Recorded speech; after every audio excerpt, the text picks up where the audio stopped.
কি করব খ নাম্বার প্রশ্নে কি বলা হয়েছে খ নাম্বার প্রশ্নে বলা হয়েছে যে তার কাছে আর কত টাকা অবশিষ্ট রইল এখন তিনি তিনি প্রথমে দান করেছিল মসজিদ তাহলে মসজিদ ও এতিমখানায় দান করলেন মসজিদ ও এতিমখানায় দান করলেন আমরা কয় পেয়েছিলাম কত 13/24 অংশ এটা মসজিদ আর এতিমখানায় দান করা হয়েছিল আমরা কয়ে এই অংশটা করেছিলাম এখন মোট দান করলেন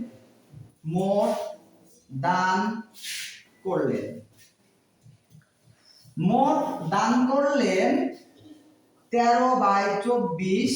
যোগ এই যে 1/4 বাকি আছে এই অংশটা তাহলে এখানে হবে অংশ তাহলে 24 আর এই 4 কি হবে লসাগু তাহলে 24 আর 4 এর আমরা লসাগু করব দেখো 2 দিই 12 গুণা 24 2 গুণা 4 2 দিই 6 গুণা 12 3 গুণা 6 সরি 2 একে 2 আর যাবে না তাহলে এখানে 12 গুণা 24 আছে 2 গুণা 4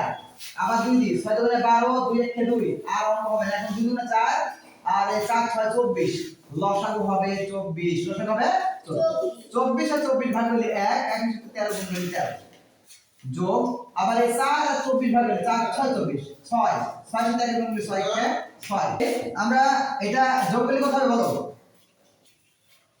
কত হবে 19 অংশ এই টাকাটা মানে এই অংশটা সে দান করেছে ঠিক আছে মোট অর্থাৎ এই 19/24 অংশ এতিম মসজিদে এতিমখানায় আর শিক্ষা প্রতিষ্ঠানে অর্থাৎ 3 এর 8 1 এর 6 1 এর 4 এই তিনটা অংশ মিলি কিন্তু এটা ঠিক আছে কারণ আমরা দুটো অংশ পেয়েছিলাম 3 এর 8 আর 1 এর 6 এই দুটো মিলি আমরা পেয়েছিলাম 13/24 এবার সব মিলি আবার লিখতে পারলাম 19/24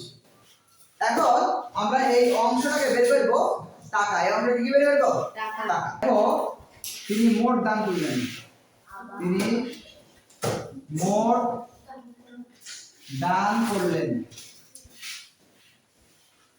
মোট দান করলেন এই 72,000 এর সাথে এর করি ওটা টাকা বের করতে হবে 19/24 এটা তো অংশ ছিল অংশ তো যাবে না কি বের করতে হবে টাকা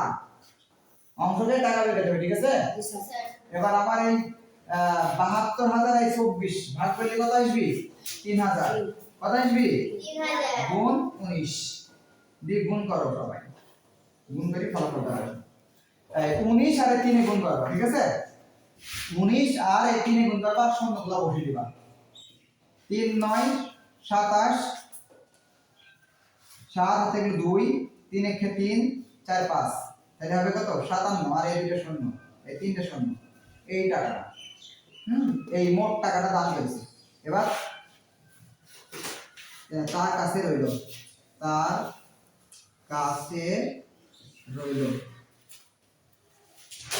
72,000 টাকা ছিল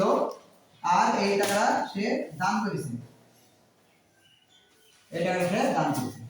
এবার এটা বিয়োগ করলে পাওয়া যাবে তার কাছে রইল এবার তোমরা বিয়োগ করবা বিয়োগ করে তোমরা কি করবা মন্তব্যের ঘরে দেখে দাও যে এত বিয়োগ করে এসেছে সবাইকে ধন্যবাদ আবার দেখা হবে পরবর্তী ক্লাসে সেই পর্যন্তই অপেক্ষা এবং তোমরা আশা করি অঙ্ক ভালোই বুঝতে পারবা আর অনুশীলন করতে থাকো ইনশাআল্লাহ ভালো কিছু হবে সবাইকে আবারও শুভেচ্ছা আসসালামু আলাইকুম